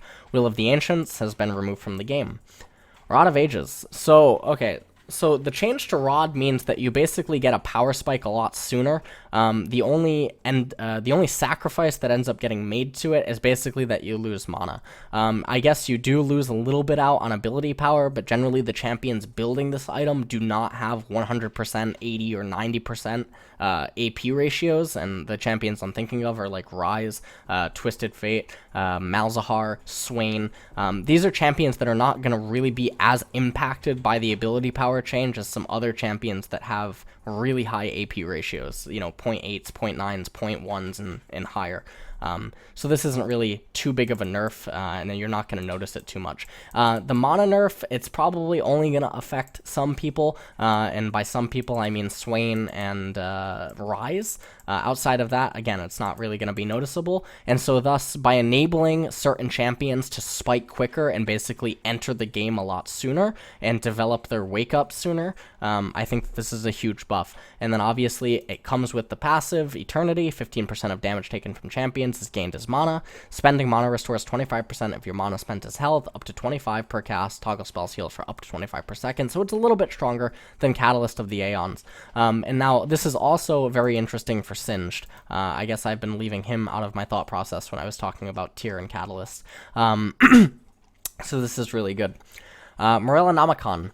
So the total cost now is increased to 2,900, which does make it a little bit rough to purchase. However, the ability power ratio is up, so when it comes to late game, that's not going to be something that you're really worrying about too much. It now gives you 400 mana, except the mana regeneration is 100 to 0%, so that's gone. Got the reset. Kills and assists restore 20% of your maximum mana. Can't stack me, 20% cooldown reduction is now unique. Grievous Wounds threshold, inflicted on enemies below 40%, changed to 35%. That's kind of a nerf. Grievous Wounds duration, however, 5 seconds to 8 seconds is a huge buff. All around, I like Morellonomicon a lot. And so, you know, nothing really I can complain with. And also the champion that I'm thinking about right now, which is Cassiopeia, is going to be the one that now builds this. If you were still going for the old Athene's Cassiopeia build, where he would do the 4-stack Rift Walk all over everyone's face, now he can basically just do that with Morellonomicon instead, especially because it gives mana and he scales with the mana. And I guess I left Cassiopeia out of my thoughts as well on the Rod of Ages, but I'm going to get to Cassiopeia later because I think that he also is a possible contender to be coming into the meta soon. Athene's Unholy Grail. Total cost gets nerfed, or not nerfed, it gets gutted all the way down to 2250, which is, I guess, a huge buff. I didn't mean to use gutted in a negative sense. Build path, Chalice of Harmony plus Fiendish Codex plus 450 gold. Ability power ratio 60 to 40. Again, that's the same exact thing that we're talking about with Roa. Generally, the champions that are building this don't care about this sort of stuff, so it doesn't matter too much anyway. Mana regeneration, 100% to 75%. That's really not noticeable. Removed, no longer restores the 20% on a killer and assist. New, Aching Blood, unique passive, 20% of pre-mitigation damage you deal to champions is gained as blood charges up to a cap of 100 to 250 at levels 1 through 18. Healing or shielding an ally consumes your current blood charge to heal that ally. Harmony grants 100% health regen per 5 seconds if your current health percentage is lower than your current mana percentage. So, anyways, this item is a huge buff to utility AP carries. And now Morellonomicon is basically shifted into the basic go-to for just AP carries that sort of need these kind of stats. And now, because also the change to the gold cost, I would now classify Athene's Unholy Grail as an epic item. And I'm basically pulling that from WoW, where, you know, you have legendary, epic, rare, you know, whatever, where now, because of how early you can get this item and how affordable it is, I think that Lulu, Orianna, Lux, I think that these champions can benefit a lot from this item, much more than they could before, and I think that because its wake up is so much sooner, and we're talking 700 gold basically, over Morellonomicon, that's a very big power spike that can be occurring, and give you a 3-minute window over some of the opposing mid laners, depending on how the matchup is going, and then with the changes to blue buff, I think that this is really strong. Mikael's Crucible. Base mana regen 100 to 150%. That's, again, not really noticeable because generally the champions that are building this as supports, and very rarely are they ever going out of mana. And then on top of that, generally when they complete Mikael's, it's not like, you know, they're completing it first or second item. They're generally rounding it out as their third or fourth item, so it's not too big. Removed, Mana Font, no longer restores 2% of missing mana every 5 seconds, but that doesn't really matter. Harmony, now grants 100% health regen per 5 seconds if your current health percentage, so it's the passive Harmony from Athene's, so it's kind of nice. I think that it helps sustain supports, and if anyone comes to mind, it's like Soraka, you know, who, she doesn't need any help because she helps everyone. Alright, so, Tier of the Goddess upgrades. So Archangel Staff no longer grants mana regeneration, unique passive, now also refunds 25% of the mana spent, in addition to granting ability power based on maximum mana. So this, I would argue, again, it's basically a buff. Manamune now also refunds 15% of the mana, in addition to granting attack damage based on maximum mana. So I think this is also a buff. I don't think that these two changes are necessarily nerfs. I think that they're buffs. Abyssal Sceptre. So this is one of the changes that I actually felt negative about. Total cost is 200, changed from 2,350 to 2,750. Build path, Fiendish Codex, Negatron Cloak, Amplifying Tome, plus 695 gold. Ability power 70 to 60, so the ability power does get hit there. Magic resistance changed from 50 to 60, so your MR goes up, but generally, if you're getting this item, you're an AP carry, and generally you're one that's going to be dueling, because a lot of the heavy ranged ones like Orianna, Viktor, Twisted Fate in some situations does get Abyssal Sceptre, but that's generally because he ports on top of the opponent, in which case he would be activating the Abyssal Sceptre's passive, so he would be making use of it. But when you're having this as your only item, the magic resistance is almost negligible. So I don't like the changes. I don't like hitting the AP, and I don't like buffing the MR. I would rather just keep it the way that it was. I think that when you're devoting an item slot to this being your MR item, it's a little bit awkward, but it's not so bad, because you do end up gaining 10% cooldown reduction, and so I think with this, what's going to end up happening, because you're going to notice also that Zhonya's right here has cooldown reduction, we're going to see that mages are going to be able to make up for this ability power by allocating glyphs into giving you AP, rather than needing CDR. And so if you do that, and then you factor in the math, technically the new AP ratio on this item is going to be higher, although not by much. So in that regard, it's going to be a buff. Magic resistance reduction aura, 20 to 10 to 25, so this is a really big buff for late game. Minion hate, aura no longer applies to minions. The only thing that I can think of off the top of my head is that this affects Fizz a lot. And Fizz is someone that I'm going to talk about after we go over the items. So Fizz without Abyssal Sceptre can't Playful Trickster to one-shot the wave at level 9 anymore, if she just rushed Abyssal Sceptre first item. And that's problematic, because now what's going to end up happening with any sort of Rune and Mastery setup is the minion wave is still going to live with like 4 or like 15 HP or something. And that's really annoying, because that means that Fizz's split push potential and the ability to just get in and out of a lane, just quickly get a wave and get back is greatly diminished. So that's a little unfortunate. But other than that, I don't think it's going to affect too many champions, although I don't know how that's going to interact exactly with other situations. I guess it can affect some clears for like a Mumu or something, because he would have dealt enhanced damage to some of the jungle creeps, but whatever. Zhonya's Hourglass. Now this is a change that I also didn't like so much, but I can't really, it's sort of like a bittersweet change. So the total gold cost goes down by 600, but you end up losing 30 AP, which is the only thing that kind of makes me uncomfortable. The cooldown reduction is kind of nice. It gives you 10% now, which it didn't before, but sometimes you ended up getting 40% via other build paths that you would rather have had the 30 AP than the 10% CDR, depending on who you were playing. The stasis cooldown goes up to 120 seconds, and I wish I could say that this wouldn't matter, but I've experienced too many situations already just in the 2 days that this patch has been live, both seeing and personally experiencing the nerf to the stasis cooldown does actually affect late game team fights, mostly centered around the Elder Dragon or Baron. Now we're going to go into the Hextech items. So the total cost is changed from 1200 to 1050 gold on Hextech Revolver. Combined cost is only 180, down from 340. Removed, no longer grants Spell Vamp. Magic Bolt, passive. Damaging an enemy champion with a basic attack shocks them for 70 to 150 at levels 1 through 18 bonus magic damage, 10 seconds static cooldown. So this is basically like an AP champion's static shiv. That's what Hextech Revolver basically comes. And the damage that it grants at the early levels is really, really obnoxious, and it's noticeable. So if we were talking about Vladimir earlier, if he does end up building into Hextech Gunblade for some reason, this sort of added poke, when factored into his Q changes, basically makes up for it. So that's kind of nice. Hextech GLP 800. Activate to spray enemies with icy bolts and slow them. Now, I wish I could say that I have not seen this item, and that it was going to be a great item, but unfortunately I have seen it a few times now, and it has been really, really, really bad. So the total cost is 3,000 gold, the ability power is 80, the health is 300, the mana is 40. Unique passive, 15% of damage taken from champions is gained as mana, spending mana restores 25%. Okay. Frostbolt, active.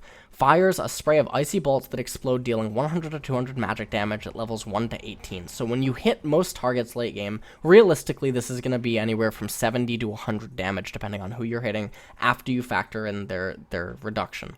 Enemies hit are slowed by 65%, decaying over 0.5 seconds. 40-second cooldown shared with other Hextech items. Frostbolt ratio is 0.35 ability power. Okay, so I guess the damage is going to be a little bit higher. So now let's think about, so this is the same argument that I had against Luden's Echo, which a lot of people still, criticize a lot of the stuff that I said about that without fully acknowledging what I said, and then, disregarding the changes that occurred to the item along the way. So the problem with this item is that when you look at a lot of champions, you have to wonder what champions can actually build this. What mid lane or top lane AP or even jungle AP champions can reliably build this item and not have it affect them? And you can't think of too many. That it wouldn't somehow compromise their build in other areas. Are you going to replace this item with Zonya's? No. Are you going to replace this item over Void Staff or Abyssal Sceptre? No. Are you going to replace Lichbane, if you're Twisted Fate or Fizz or something? No, you're not. Are you going to replace, Rod of Ages? Are you going to replace, Seraph's Embrace? Are you going to replace, the list goes on. Are you going to replace Luden's Echo even now? And the answer is no, in most cases. So this is a very, very unique item that I think is only going to be used in very unique situations.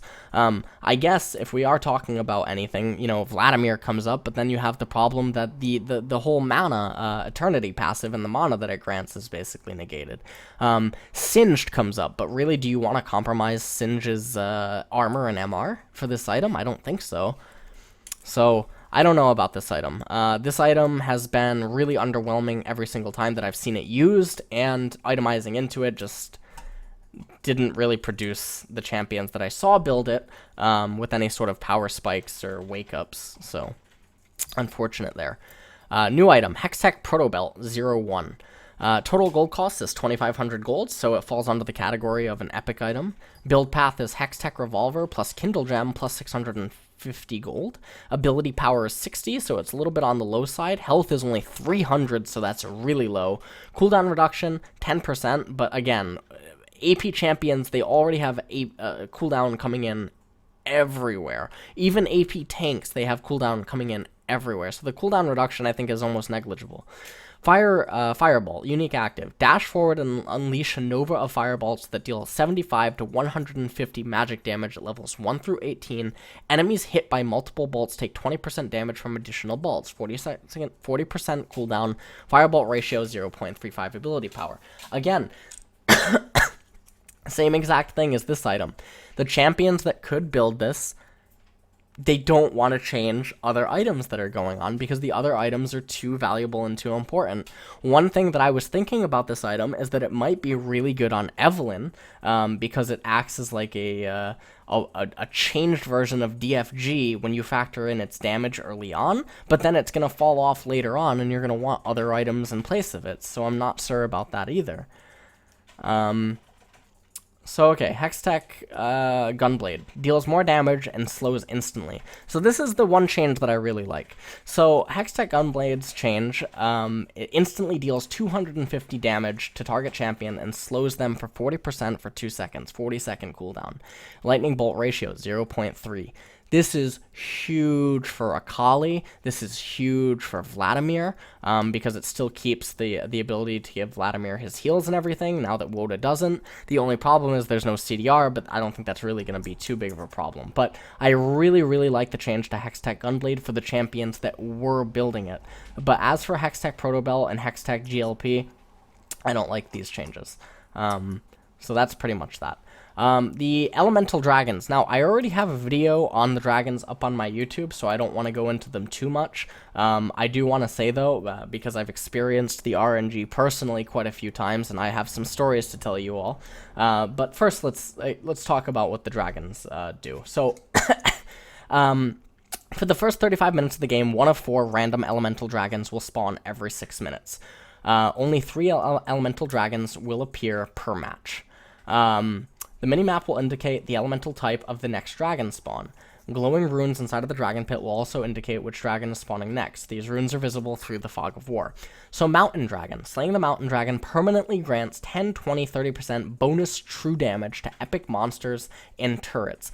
This is really, really good for shredding down the turrets, for split pushing team comps, and for, destroying Baron Nashor or Elder Dragon at later stages. Infernal Drake. Slaying the Infernal Drake permanently grants 8, 16, 24% increased attack and ability power. So attack damage and ability power. Cloud Drake.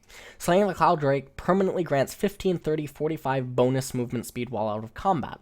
So basically, this gives you a little bit less than a tier 1 boot. Then it gives you a little bit more than a tier 1 boot. And then it almost gives you tier 2 boots. So you're going to have like tier 4 boots running around. But when you factored in Alacrity, it's almost going to basically be like having your tier 2 boots plus Alacrity at the later stages, which isn't too different from what used to happen before. So Cloud Drake is a little underwhelming. I think that the bonus movement speed could go up, but I don't really like the dragons as they are. I mean, I'm sure I'm gonna come to like them as the game, it does make the game more, fun. I mean, who doesn't love, when you're playing Hearthstone and the opponent has 7 minions on the board and they have exactly 8 HP and you top deck that Ragnaros and you play it and it just ignores all the 7 minions and hits the face. Isn't that just fun? Isn't that just esports? Competitive integrity, Alright, so Ocean Drake. Slaying the Ocean Drake permanently provides a regeneration effect that restores 10% of your missing health and mana every 18, 12, and 6 seconds. This doesn't matter if you're in combat or not.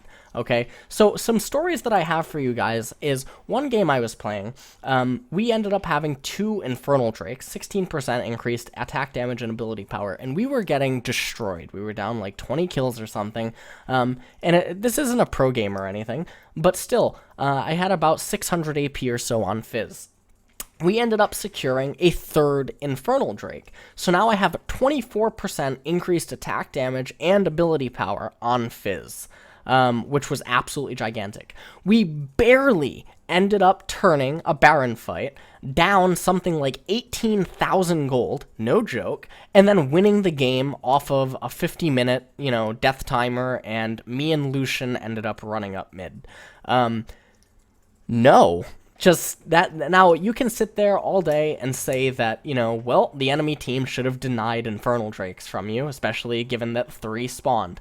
If 3 Infernal Drakes did not spawn, if it was 3 Cloud Drakes, or if it was 2 Infernal Drakes and a Mountain Drake, I can almost be certain that we would have lost the teamfights, because I was getting away with like 80 HP in some cases in, jousts, queuing in with Fizz or like Eing in with Fizz and killing someone and barely living.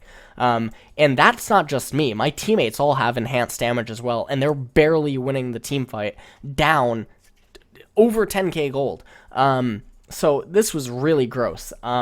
And this only happened in one game. The one time that I actually saw the Fire Dragon, because, yesterday I had only played like 40 games or something, or a little over 40, and I had never seen a Fire Dragon spawn, and then suddenly in one game, 3 spawned, and that was just, well, I was unlucky for the enemy team. So now, Elder Dragon. Previously, Aspect of the Dragon was a powerful closing tool, assuming the game had ever hit a point where you could get it. Part of the promise of elemental dragons is that no matter which spawn and which order, controlling them is always valuable for you in the long run. Elder Dragon lets us kill 2 birds with 1 buff, cashing in on your hard-earned stacks and ensuring that both teams can leverage its strength or steal it to close out a game in style. Dragon Tyrant. After 35 minutes, elemental dragons will no longer spawn. In their place, the Elder Dragon will spawn every 10 minutes. So this is really, really nice. I like the change to the 10 minutes because it means that this should be viewed as a game ender the way that it's intending to be used as. And I also like the fact that if you successfully defend against it, it's not like the next barrage is going to be coming anytime soon. Whereas if you successfully defend against a Baron, it's only a few more minutes until they potentially get it again and come ramming up your door. Or if you successfully currently defend, last patch, against a 5th stack dragon, it almost felt like they were almost going to permanently have a 5th stack dragon, which was really difficult to deal with. Elder, Cruel Ultimatum. For the next 120 seconds, 2 minutes, basic attacks and spells burn the target for 45 plus 45 per stack of Elemental Drake buff over 3 seconds. Absolutely gigantic. So this dragon buff in most cases is going to be better than Baron, because it's gonna sway almost any team fight, and unless they're fighting underneath Baron enhanced minions, you're almost always going to have an edge inside of a team fight. For the next 120 seconds, increases the strength of elemental dragon buffs by 50%. So this is also really nice depending on which elemental dragons that you have. So that's all fine. Rift Herald. So now this is something that I wrote about on Twitter. So Rift Herald got changed. It now spawns at 6 minutes. Respawn is removed. Base health changed from 5,000 to 8,000. Base armor 40 to 60. Base magic resistance 20 to 50. Base attack damage 95 to 105. Backstab damage 5% maximum health to 12% maximum health. So basically, as long as you're successfully proccing the eye, you're going to kill it in roughly the same amount of time, but the problem is that it's probably going to kill you a little bit sooner, but there's still a lot of champions that can easily clear this with almost no difficulty. And it's still really easy for people to secure a kill in mid lane, shove out the enemy jungler, and then just secure it as 3. So my problem with this is the update. So name, Glimpse of the Void. It lasts for 20 minutes. Glimpse of the Void is not lost on death or obtaining Hand of Baron.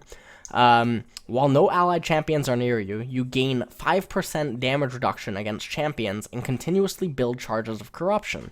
At 100 charges, your next basic attack discharges all stacks of corruption, dealing 15 to 270 magic damage at levels 1 to 18, damage halved for ranged champions. This is absolutely...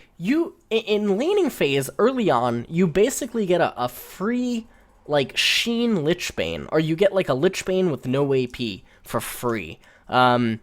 Which is really broken. The 5% damage reduction, I wish I could say that it's negligible, but it's not. It's honestly going to probably equate to half a potion in the early laning phase, or just an entire potion, depending on what level you are and how extended the lane is going to be going. My problem with Rift Herald is that it's really broken. If you're a jungler and you're a top laner or a mid laner or something, look to secure this as soon as you possibly can, or you can strategically try to capture it just before it would end up going away. That way you can basically guarantee that you have it for the remainder of the game. This is one of the most broken buffs. It actually is the most broken buff, I think, that has ever existed in terms of how easy it is to capture and secure it and then make use of it. So, yeah.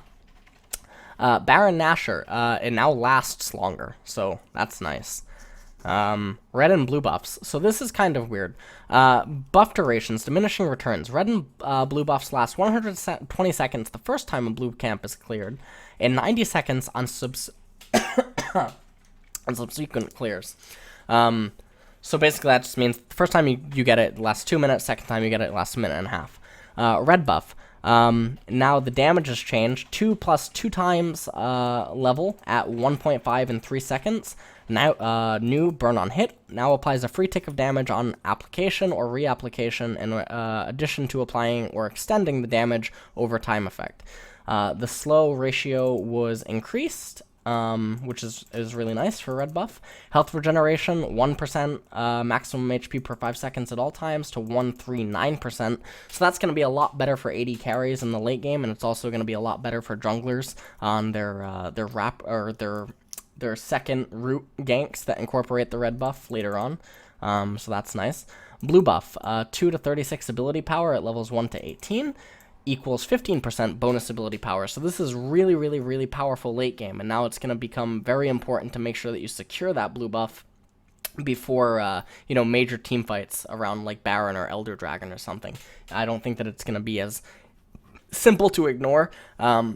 And now because also the 15% bonus ability power, even if you're capped at 40% CDR, it's still going to be really important to pick it up. And then on top of that, 1% maximum mana per second is up from 0.5 maximum mana per second. So that's really, really nice because it offers a lot more utility to roam. Jungle timers got changed. A respawn icon appears at the camp's location of the minimap at 60 seconds before spawn, brightening at 20 seconds. I don't like this too much because I think that it dumbs down the game in all seriousness. I know that the argument can be made that, well, now you have to prepare to defend it, but I just don't like it. I think that it's a skill to time camps, and I thought that the same way before they introduced the jungle timers before. People who used to have to type out Dragon and Baron timers and, pay attention to the death timers of, Wraiths and everything. I think that was a very big skill. Turrets got changed. Base health 4,000 to 3k. Base armor 0 to 40. Turrets are now subject to armor and magic penetration effects. Reinforced armor.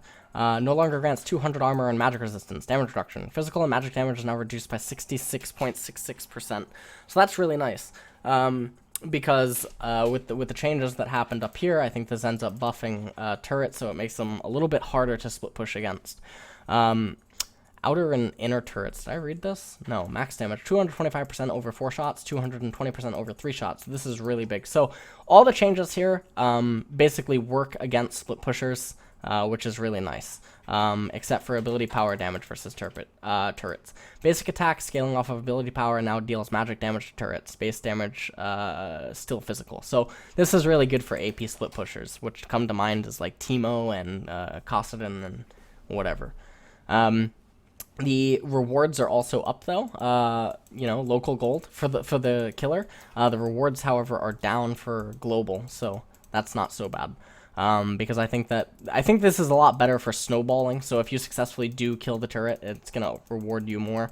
And I think that the teammates that are benefiting from it, it's gonna basically be negligible. So that's fine. And that's all around. So there was changes to the jungle. So this is kind of nice because now it makes taking the jungler's camp a little bit more awkward.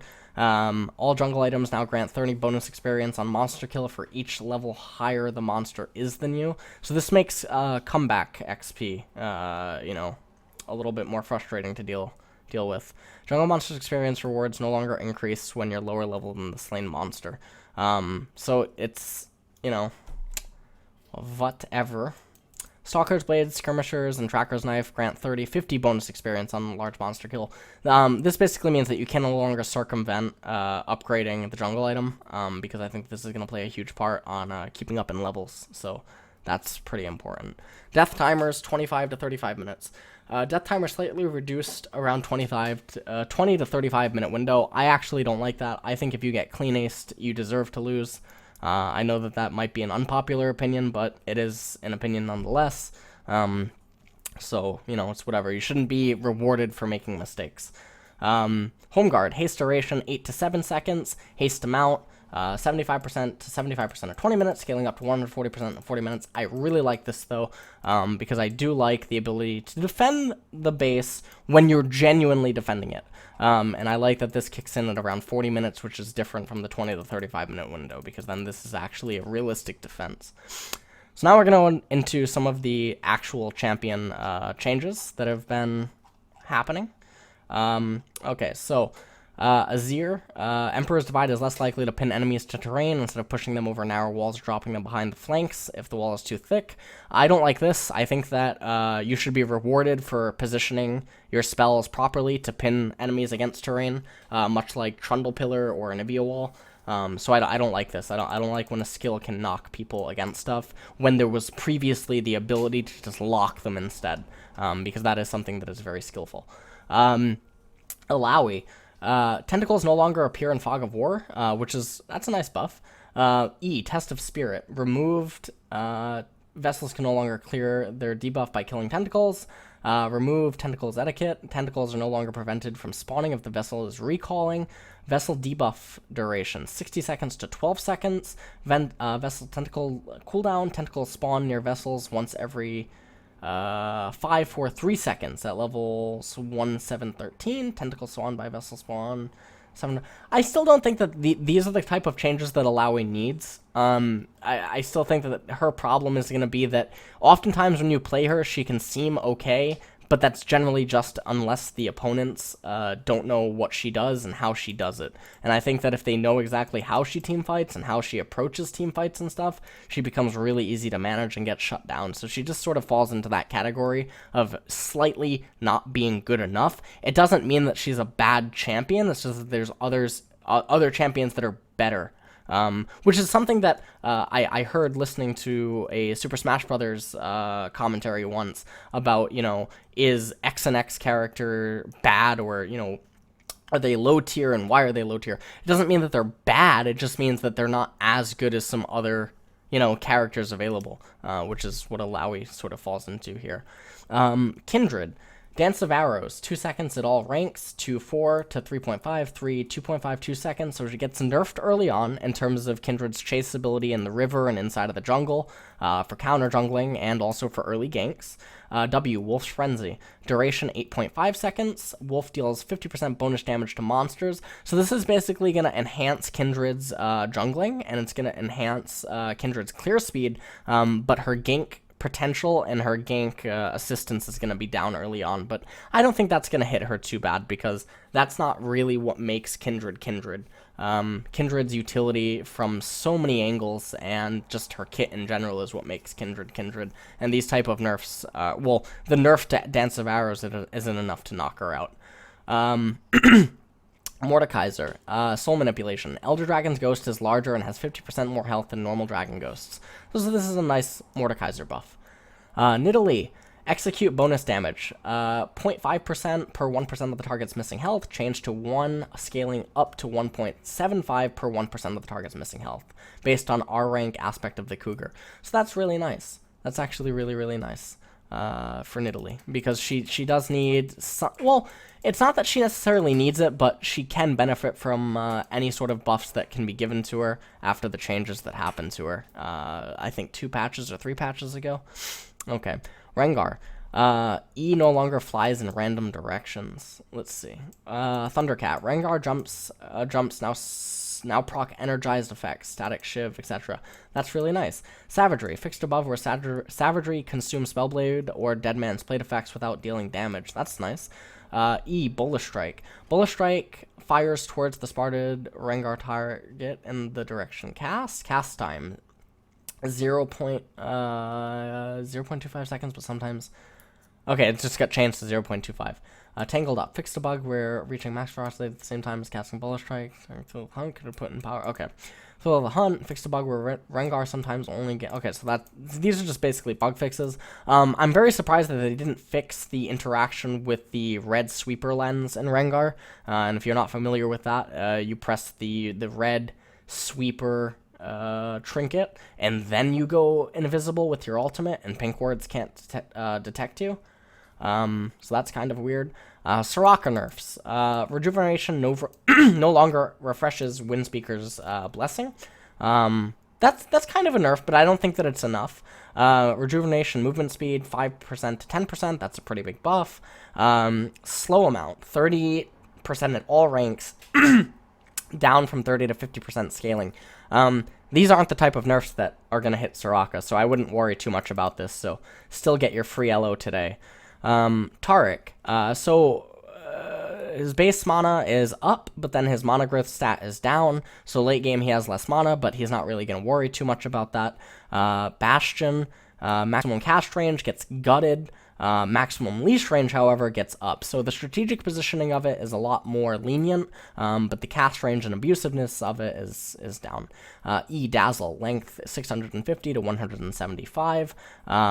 Or 650 to 575, so that kind of sucks, but it's not too bad. With 150 to 140, that's a nerf. So a little bit of Taric nerfs. I do think that he's really, really powerful, and I do not think that these type of nerfs are going to necessarily pull him out of the meta or anything, so don't worry about that.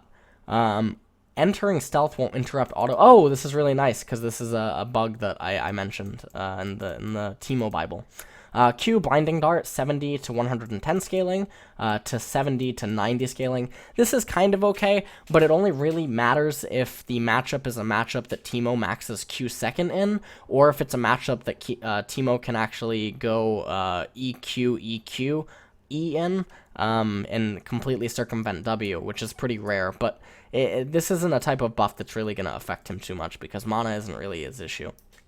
R, Noxus Trap. 75 mana at all ranks makes it a lot more affordable to spam it at the later stages, and now because the recharge time is also down, it makes it a lot better. I also believe that his things last 7 minutes now, which is kind of nice. So this is definitely kind of nice, but I still don't think that it's in the direction that Teemo needs in order to become an actual viable pick. However, the changes to Gunsuz, which I don't know if I missed that, but I didn't see it in the itemization. Let me just... Did I miss? Oh, mage itemization. Maybe there's other stuff that I have to get to. But Teemo's new Gunsuz is really nice. Zac revives faster at higher levels. So his base movement speed is up, so that's a nice buff. Cell Division. Blobs reform after 8 seconds, scaling to 4 seconds at levels 1, 5, 9, 13, 17. That's really nice. Is it enough to make him viable? I don't know. I personally don't know. Maybe it is, but I think that Zac needs some changes to some itemization in order to become viable. Splash updates. Boot enchantments were removed. Devour was removed. Say goodbye to Master Yi. What did I just do? I don't know what I just did. I'm so sorry. Master Yi is gone. Oh, okay. Here we go. Gunsuz Rageblade. So now, the total cost is going up 800 gold, which is a little bit unfortunate. Build path, Blasting Wand Pickaxe, Recurve Bow, plus 875 gold. Attack damage 35, ability power 50. On hit, deals 15 magic damage on hit. Get Mad. Basic attacks grant 8% attack speed, 3 attack damage, and 4 ability power for 5 seconds. This effect stacks, granting Gunsuz Rage at max stacks. Maximum stacks is lowered from 8 to 6. Melee Privilege. No longer gives 2 stacks for melee champions. Keep it together. No longer grants AoE damage on hit during Gunsuz Rage. Okay. Gunsu's Rage, every other basic attack will trigger on hit effects an additional time. So this is really big for Kayle, who generally has Nashor's Tooth, which means that the on hit from Nashor's is going to apply twice, as well as Wit's End if she does end up building that. So that's a gigantic steroid. Teemo actually gets ×2 of his E damage on hit with this, and then other champions that I can think of is like Aurelia, or True Damage. This is actually just really nice. And if you synergize it with the Blood Razor, it can deal damage, but I still don't know if this combo is actually that good. Especially because the Master Yi's that I have seen try to go for this combo, it has a very, very big wind-up, and then it doesn't end up dealing nearly as much as it used to. So a lot of Yi players are probably crying. The Black Cleaver. Total cost 3,500 to 3,100 gold. Combined cost is down from 1,150 to 750 gold. Attack damage, you only lose 5 attack damage. So this is really, really nice. The champions that get Black Cleaver, they don't get it for the AD. They get it for its passive. They get it for its, the CDR. They get it for, its tankiness and all of that. So the 5 AD in exchange for having this be 400 cheaper, it's really, really, really good. Spectre's Cowl. 1,100 gold to 1,200 gold. Health 200 to 250. Magic resistance 35 to 30. So basically you get 50 extra HP for 100 gold, but you lose 5 MR. I don't think this is the end of the world. It's just a little bit of a flip-flop. It's not going to do too much. Banshee's Veil. Total cost 2,900 to 2,450, so it becomes more accessible for champions that need it as a defensive MR item. Build path, Spectre's Cowl plus Negatron Cloak plus 530 gold. Health is 500 to 300. The 300 is really, really, really low. So I think that rather than get this item as just like your go-to on like an AD carry, since AD carries can't really build Spirit Visage too often, or Spirit Visage, I think that having 300 HP does make you commit to the item, and it's not as tanky as you want it to be. And so with Scimitar, it's still gonna be okay. And I guess because it's accessible, it's okay. But I don't like it. I would rather keep the cost at what it was at and keep the 500 HP. That's my opinion on that. Spirit Visage. Total cost 2,800 gold. Combined cost 900 changed to 800. Magic resistance 70 to 55. Don't like that. You're losing 15 MR for 100 gold difference. Health regen 50% or 150 to 200%. Don't like that. Passive healing increase, 20 to 25%. I like that a lot. The MR going down, while I don't like it, I do like the passive healing increase because generally the champions that are getting this, again, they're not like an AD carry or some random jungler that's getting it. Generally, they have interactions with its passive. So this is going to be a huge buff. You're going to end up having more HP than would have been gained by resisting magic damage with the extra 15 MR. So all around, a really big buff to Spirit Visage. For the champions that are that are using it. So Echo, gets a little bit better, which I know everyone wanted to hear. Guardian Angel. Now, also, by the way, I will comment that earlier on I said that MR items were getting nerfed. Now, I guess Banshee's got nerfed, which is kind of big, but that affects mostly AD carries and AD champions that were getting it that didn't directly synergize with Spirit Visage. But Spirit Visage gets buffed, so I just want to correct that statement that I made earlier. Guardian Angel getting lowered to 2,400 gold. The magic resistance drops to 45, but again, that's not really why you get the item. You don't get it as a tanky stat item. You mostly get it for its passive and its ability to skew team fights and really mess up combo-reliant enemy team compositions. So this is a really, really nice buff. You have changes. The actives of Quicksilver Sash and Scimitar now only remove crowd control debuffs. So this is what I was talking about earlier about Malzahar, where I don't think that it removes Malzahar's ultimate, but I could be wrong. So that's unfortunate. Balmy Cinder loses 20 HP, not the end of the world, it's completely fine. Sunfire Cape, total cost increased 2,700 to 2,900. Combined cost goes up by 200, so that's where the 200 gold comes from. Not too bad. It's definitely going to impact some champions, but it's not the end of the world. Enchantment Cinderhulk, aura scales better with levels. So now the aura goes up quite a lot, actually. So I guess this is going to make up for some of the damage that Cinderhulk junglers were missing for being able to stick on their target. And this is what I was talking about Hecarim earlier, where Hecarim, Cinderhulk Hecarim has been popping up a lot on Korea server. And so now some junglers might actually have this as a viable path to go to instead of Runic Echo in every single case. And mostly what I'm thinking of in that department is Gragas, but the movement speed from Runic Echoes is really, really hard to match. So Vision Ward gets changed so that Jin no longer has PTSD, so that's really nice. Now regenerates 1 health every 3 seconds after 5 seconds out of combat, so the changes don't really matter. Jin can sleep easy at night now, he doesn't have to die anymore. Farsight Alteration. So the cooldown is up 90 to 60 seconds to 148 to 99 seconds. So this basically means contesting neutral objectives later on into the game for the AD carry using this, or maybe the mid laner using it, is going to be a lot more difficult. So it's going to, again, promote skirmishing at later levels. So, yeah. Righteous Glory, 2,600 to 2,500 gold, and it has the Eternity passive. So that's really nice. Active movement speed changed from 60 to 75%, really nice. Active haste duration, 3 seconds to 4 seconds. That's really nice. Active slow, 80 to 75%. Active slow duration, 1 to 2 seconds. Assemble, active no longer speeds up allies. This basically guts the item. Like, who can actually get this item except for Maokai? I can't think of anyone that can get this except for Maokai, to be completely honest. If it doesn't boost the allies, then I don't know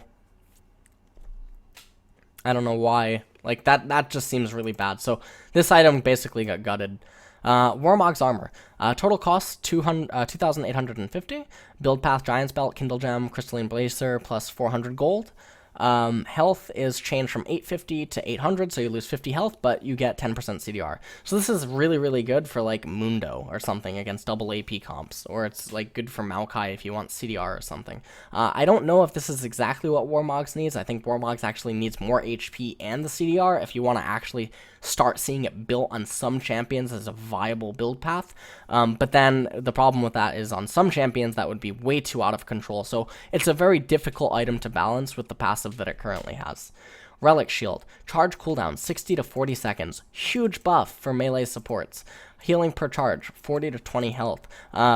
So this doesn't really matter too much. It does help.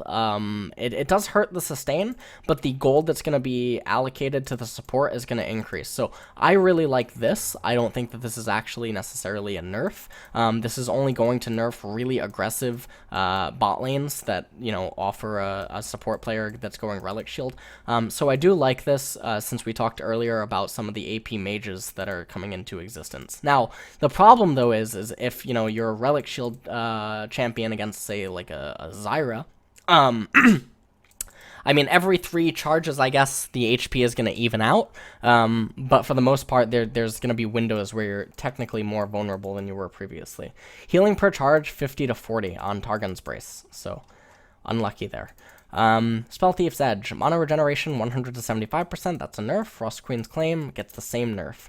Arcane Sweepers, this is something else. Grievous Wounds, so this hurts Soraka, basically. Soraka gets inadvertently hit, and then there's new skins and bug fixes coming out. So that is it for patch 6.9, and now I'm going to answer questions people have about the patch. And then we can, through that, I'll also be able to talk about stuff that I've already been seeing. For instance, right now, I think that Fizz is actually, even though we talked about the Abyssal Sceptre, I think Fizz is in a very good spot right now because she's very powerful against a lot of the mid lane champions that are popping up right now. I think that Xerath is okay. I think Syndra is okay. I think Tank Annie, theory crafting wise, might actually be a viable archetype, I guess, of her that you can maybe pull out into top lane or something as a bully. Fiddlesticks is buff. I don't know if it makes him good enough. It might. I think that it would require some testing, but the problem is when you think of the other junglers like Graves, Kindred, Nidalee, Gragas, Hecarim, Echo, Kha'Zix, like, they all have a field day on Fiddlesticks, and I don't know if the changes to him is gonna be enough, because Fiddlesticks basically falls into that category of just sort of being useless in a lot of situations, so it's not so good. Kennen, I still don't think that he received enough support, but I could be wrong on that. But then again, Kennen is a champion that is very reliant on other champions in order for him to exist. He generally does not simply exist by himself. I think that the change to Veigar is really nice, and I think that he does have a place as a counter pick in some situations. And I think that Ziggs right now is really misunderstood. I know that there was a lot of comments on Reddit kind of bashing him, saying that his changes are overhyped, but I don't think that's the case. I think that they're just misunderstood right now. And I think the same about Viktor, although, again, I've only seen him like 2 times, like 2 or 3 times total, and I've talked to some people from NA and EU about Viktor, and they seem to think that he's okay. So that's pretty much that. One thing, though, I will say is that because of a lot of the changes to the mid lane champions and the ones that are being introduced into mid lane, as, you know, a direct consequence to all these changes, you know, such as, like, Cassie, you know, and Malzahar and stuff, Twisted Fate is actually having a very awkward time, even though he did get buffed in terms of his acceleration through some of these items. Some of the other ones, you know, are not the other items, but some of the other champions just hurt him too much. But that's something that you can overcome. Some other champions, though, like Lissandra, I think they don't benefit nearly as much from these items as some other champions, so maybe they're going to fall off a little bit, especially because of some of the mid champions that are going to come and dominate mid lane. But anyways, let me open up Twitch chat now, and we'll ask some questions. We'll answer some questions that you guys are going to ask.